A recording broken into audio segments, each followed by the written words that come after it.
जय हिंद साथियों। देखिए आज की जो वीडियो बहुत ही मस्त होने वाली है और यह वीडियो आपको राष्ट्र गौरव एवं पर्यावरण की वीडियो, ठीक ना। राष्ट्र गौरव एवं पर्यावरण का जो पेपर होता है, बीए हो चाहे बीएससी हो चाहे बीकॉम हो, चाहे फर्स्ट ईयर हो, सेकेंड ईयर हो या थर्ड ईयर हो, कोई भी ईयर हो, सबको ये पेपर देना होता है। अगर यह पेपर नहीं देंगे तो आपको फेल कर दिया जाता है, ठीक ना। तो यह पेपर आपके लिए बहुत ही इम्पोर्टेंट है, ठीक। तो देखिए इसमें हम आपको पहले क्वेश्चन से 32 तक का क्वेश्चन एक वीडियो में करा चुके हैं। वह वीडियो का डिस्क्रिप्शन देखिए, लिंक डिस्क्रिप्शन में दिया हुआ है, वहां पर जाकर आप उस वीडियो को देख सकते हैं, ठीक ना।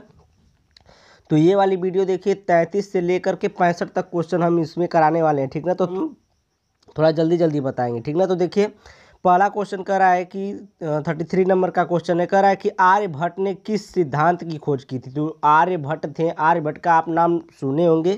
जो आर्यभट्ट थे वो किस सिद्धांत का खोज किए थे। तो यहाँ पर देखिए चंद्र ग्रहण, ठीक ना। ऑप्शन नंबर आपका बी वाला सही हो जाएगा, चंद्र ग्रहण यहाँ पर दिया गया। आर्यभट्ट ने चंद्र ग्रहण की खोज की थी, ठीक ना। अगला क्वेश्चन देखिए कर रहा है भारतीय संविधान का 56वां संशोधन 1987 द्वारा किस केंद्र शासित प्रदेश को पूर्ण राज्य का दर्जा दिया गया। किस केंद्र शासित प्रदेश को पूर्ण राज्य का दर्जा दिया गया। तो देखिए इसमें गोवा, ठीक ना। ऑप्शन नंबर ए सही हो जाएगा, गोवा, ठीक। और देखिए जो भारतीय संविधान ये 56वां संशोधन है ना, एक था 55वां संशोधन और 1986 में 1987 की जगह 1986 कर देंगे। तो उसमें अरुणाचल प्रदेश को, उसमें जो ये केंद्र शासित प्रदेश था और ये इसको राज्य का दर्जा दिया गया था अरुणाचल प्रदेश को, ठीक ना। किसको? अरुणाचल प्रदेश को दिया गया था। कब दिया गया था?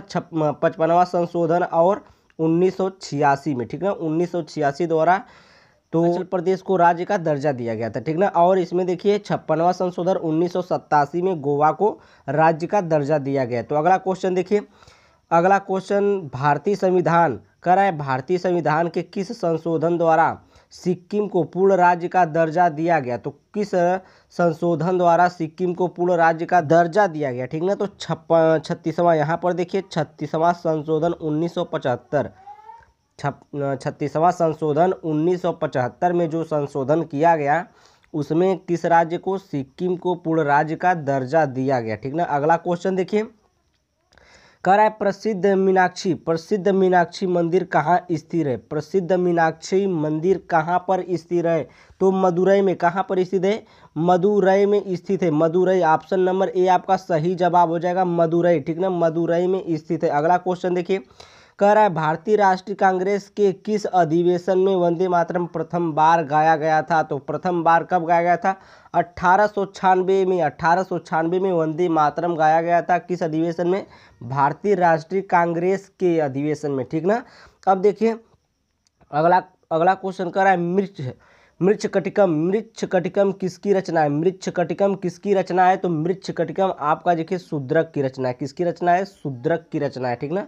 शूद्रक कौन थे? शूद्रक एक कवि थे, ठीक। तो शूद्रक की रचना है। अगला क्वेश्चन देखिए रघुवंश के रचनाकार कौन है। रघुवंश के रचनाकार कौन है। तो रघुवंश के जो रचनाकार हैं देखिए आपका कालिदास जी है, ठीक ना। ऑप्शन नंबर ए आपका क्या हो जाएगा? सही जवाब हो जाएगा, कालिदास जी है। रघुवंश के रचना कालिदास जी, ठीक ना।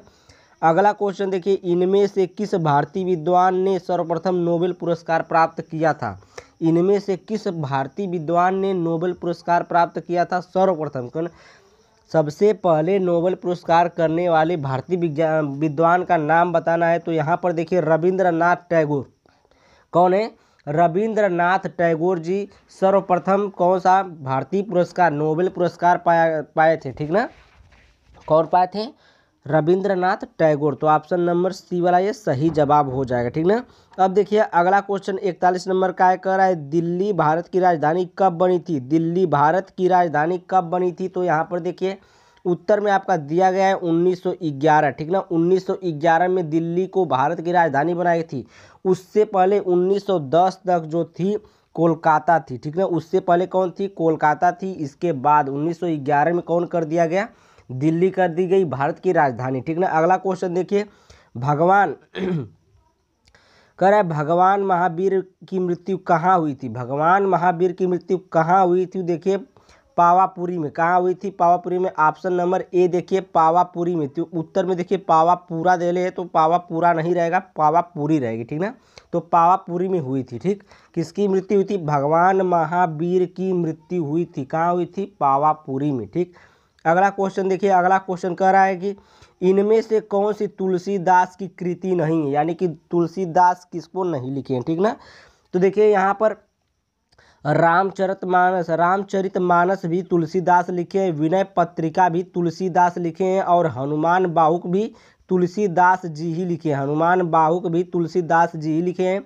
और जो यहाँ पर बच रहा है सूर सागर, तो सूर सागर तुलसीदास जी का रचना नहीं है, ठीक ना। तो सूर सागर ऑप्शन नंबर कौन सा हो जाएगा? सी डी वाला ऑप्शन आपका सही जवाब हो जाएगा, सूर सागर ये वाला, ठीक ना।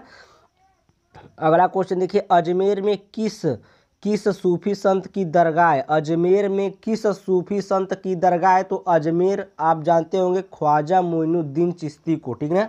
कक्षा 9 में पढ़ा होगा ख्वाजा मोइनुद्दीन चिश्ती की कहानी, ठीक ना। तो जो ख्वाजा मोइनुद्दीन चिश्ती थे उनकी दरगाह कहाँ है? अजमेर में। तो ऑप्शन नंबर बी वाला आपका सही जवाब हो जाएगा, ऑप्शन नंबर बी, ठीक। अगला क्वेश्चन देखिए, इनमें से किस भारतीय पुनर्जागरण का जनक माना गया है? पुनर्जागरण का जनक किस भारतीय को माना गया है? देखिए राजा राम मोहन राय को माना गया है। किसको? राजा राम मोहन राय को माना गया है। क्या माना गया है? भारतीय पुनर्जागरण का जनक माना गया है, ठीक ना। अगला क्वेश्चन देखिए, 46 नंबर का क्वेश्चन है, कह रहा है रविंद्रनाथ ठाकुर की प्रसिद्ध कृति क्या है? तो रविंद्रनाथ जो ठाकुर हैं उनकी प्रसिद्ध कृति आप क्या है? गीतांजलि। कक्षा 10 में आप पढ़े होंगे गीतांजलि, ठीक ना। तो यह गीतांजलि है, ठीक। किसकी रचना है? तो रविंद्रनाथ ठाकुर जी की प्रसिद्ध कृति है, ठीक, गीतांजलि। अगला क्वेश्चन देखिए, अगला क्वेश्चन कर रहा है भारत के संविधान के निर्मात्री समिति के अध्यक्ष कौन थे? निर्मात्री समिति के अध्यक्ष कौन थे? भारत के संविधान के निर्मात्री समिति के अध्यक्ष कौन थे? तो आप बाबा साहब भीमराव अंबेडकर को जरूर जानते होंगे, जो कि बहुत ही प्रसिद्ध हैं ये, ठीक ना। तो बाबा साहब भीमराव अंबेडकर जो संविधान के लेखक कहे जाते हैं, तो बाबा साहब भीमराव अंबेडकर हैं, ठीक ना, समिति के अध्यक्ष, ठीक। अगला क्वेश्चन देखिए, बुद्ध का जन्म हुआ था, कहाँ हुआ था? बुद्ध जी का जन्म, भगवान बुद्ध का जन्म कहाँ हुआ था? तो भगवान बुद्ध का जन्म हुआ था लुम्बिनी नामक स्थान पर हुआ था, लुम्बिनी, ठीक ना। लुम्बिनी में कहाँ हुआ था? भगवान बुद्ध का जन्म कहाँ हुआ था? लुम्बिनी में हुआ था। अगला क्वेश्चन देखिए, रामायण की रचना किसने की है? तो रामायण की रचना है किसकी है भाई? रामायण की रचना किसकी है? तो आप लोग जवाब देंगे इसकी, रामायण की रचना किसकी है? तो महर्षि वाल्मीकि जी की। किसकी है? महर्षि वाल्मीकि जी की है। रचना किसकी है? महर्षि वाल्मीकि जी की। ऑप्शन नंबर बी वाला देखिए राइट आंसर हो जाएगा, महर्षि वाल्मीकि, ठीक ना। अगला क्वेश्चन, किस राज्य सरकार ने रियायती दरों पर अन्नपूर्णा भोजनालय परियोजना प्रारंभ की है? किस राज्य सरकार ने रियायती दरों पर अन्नपूर्णा भोजनालय परियोजना प्रारंभ की है? तो अपनी उत्तर प्रदेश की ही जनता, ठीक ना, अपने उत्तर प्रदेश की सरकार ने यह योजना प्रारंभ की है, ठीक ना। यहाँ पर देखिए कह रहा है कॉन्स्टिट्यूएंट असेंबली का गठन किया था, किसने किया था, कब किया था, ठीक ना। तो ये देखिए कॉन्स्टिट्यूएंट असेंबली का गठन कब हुआ था, कब किया गया था? तो आपको बताना है, तो 1946 में किया गया था। और किसने किया था? तो देखिए अगला क्वेश्चन यही आने वाला है, डॉक्टर राजेंद्र प्रसाद जी किए थे ना, डॉक्टर राजेंद्र प्रसाद जी, ठीक। अगला क्वेश्चन देखिए, इलाहाबाद में कुंभ मेले का आयोजन किस सम्राट द्वारा किया गया था? किस सम्राट द्वारा? इलाहाबाद में जो कुंभ मेला लगता है उसका आयोजन किस सम्राट ने किया था और किस सम्राट द्वारा किया गया था? बात एक ही है, ठीक ना। तो देखिए हर्षवर्धन जो सम्राट थे, हर्षवर्धन, ठीक। तो हर्षवर्धन के समय में यह आयोजन हुआ था, किसका आयोजन? कुंभ मेले का आयोजन। और पूछेगा कुंभ मेला कहाँ लगता है? तो इलाहाबाद में लगता है। कुंभ मेला कहाँ लगता है? इलाहाबाद में लगता है। इसका आयोजन कौन किया था? तो हर्षवर्धन ने किया था इसका आयोजन। अगला क्वेश्चन देखिए, अगला क्वेश्चन कह रहा है शाहनामा के रचनाकार कौन है? शाहनामा के रचनाकार कौन है? तो फिरदौसी। कौन है? फिरदौसी जी हैं, ठीक ना, फिरदौसी जी हैं। किसकी रचना? तो शाहनामा के रचना फिरदौसी जी, ठीक। अगला क्वेश्चन है जो कॉन्स्टिट्यूएंट आया था असेंबली के अध्यक्ष कौन थे, ठीक ना, इसका अध्यक्ष कौन थे, तो आप देखिए कॉन्स्टिट्यूएंट असेंबली का अध्यक्ष कौन थे, तो डॉक्टर राजेंद्र प्रसाद जी थे। कौन थे? डॉक्टर राजेंद्र प्रसाद जी, ठीक ना।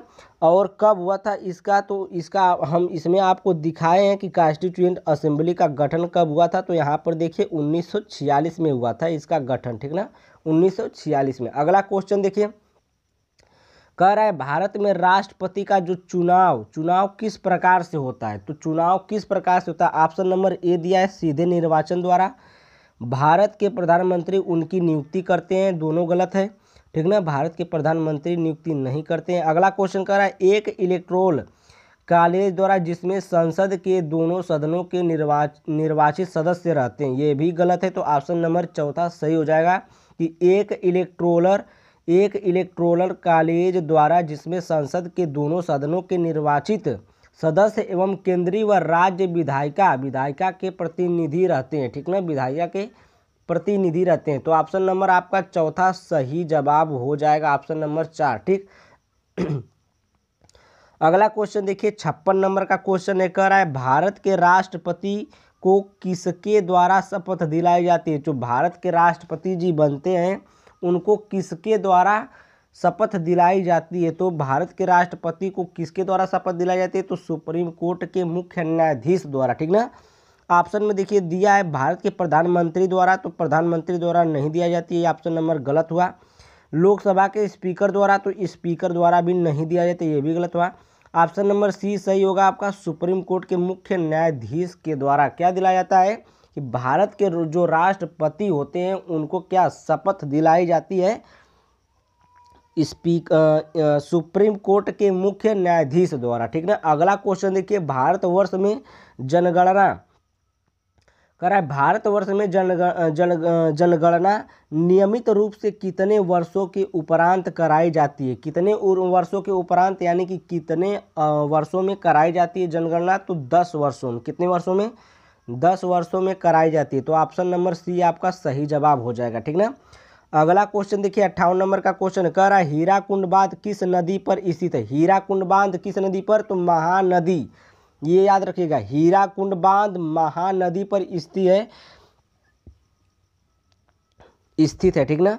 हीराकुंड बांध जो है महानदी पर स्थित है। और टिहरी बांध उसी के बाद क्वेश्चन है कि टिहरी बांध किस नदी पर स्थित है, तो टिहरी बांध आपकी भागीरथी, कौन, भागीरथी, टिहरी बांध कहाँ पर स्थित है, भागीरथी नदी पे स्थित है टिहरी बांध, ठीक ना। अगला क्वेश्चन देखिए, भारतीय रिजर्व बैंक की स्थापना कब हुई थी।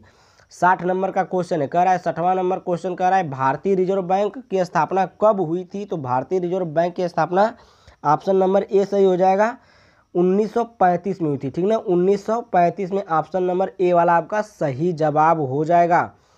अगला क्वेश्चन देखिए, उच्च न्यायालय के न्यायाधीश की नियुक्ति किसके द्वारा की जाती है। उच्च न्यायालय के न्यायाधीश की नियुक्ति किसके द्वारा, तो राष्ट्रपति द्वारा की जाती है, किसके द्वारा, राष्ट्रपति द्वारा की जाती है। अगला क्वेश्चन, हरित क्रांति जिसके द्वारा देश के कृषि उत्पादन में महत्वपूर्ण सुधार हुआ, किसके द्वारा हुआ था, तो वी.आर. कृष्ण अय्यर, ठीक ना, वी.आर. कृष्ण अय्यर के द्वारा हरित क्रांति देश की कृषि उत्पादन में महत्वपूर्ण सुधार हुआ था, तो वी.आर. कृष्ण अय्यर द्वारा हुआ था, ठीक ना। अगला क्वेश्चन देखिए 63 नंबर का, कह रहा है कि भाखड़ा नांगल परियोजना जो हरियाणा, पंजाब, राजस्थान की संयुक्त परियोजना है, किस नदी पर स्थित है। तीनों की संयुक्त परियोजना है, तो किस नदी पर स्थित है, तो सतलज, कौन नदी, सतलज नदी पर स्थित है, ठीक ना। तीनों का जो संयुक्त परियोजना है, हरियाणा, पंजाब और राजस्थान का संयुक्त परियोजना कहाँ स्थित है, सतलज नदी पर स्थित है। अगला क्वेश्चन देखिए 64 नंबर का क्वेश्चन है, कह रहा है निम्न में से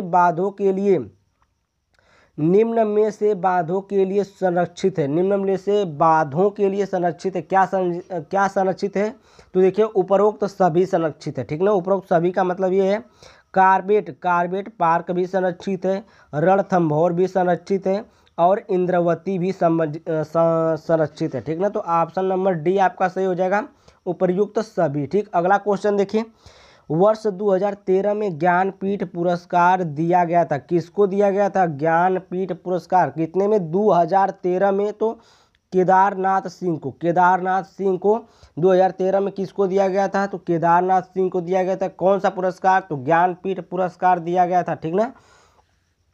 तो अगर आप हमारी वीडियो पहले की वीडियो नहीं देखे हैं, क्वेश्चन नंबर 1 के से 32 तक का क्वेश्चन नहीं देखे हैं, तो डिस्क्रिप्शन में लिंक दिया हुआ, वहां पर आप जाकर देख सकते हैं, ठीक ना। तो आज के लिए इतना ही, अगली वीडियो में मिलते हैं, ठीक। Thank you, bye bye.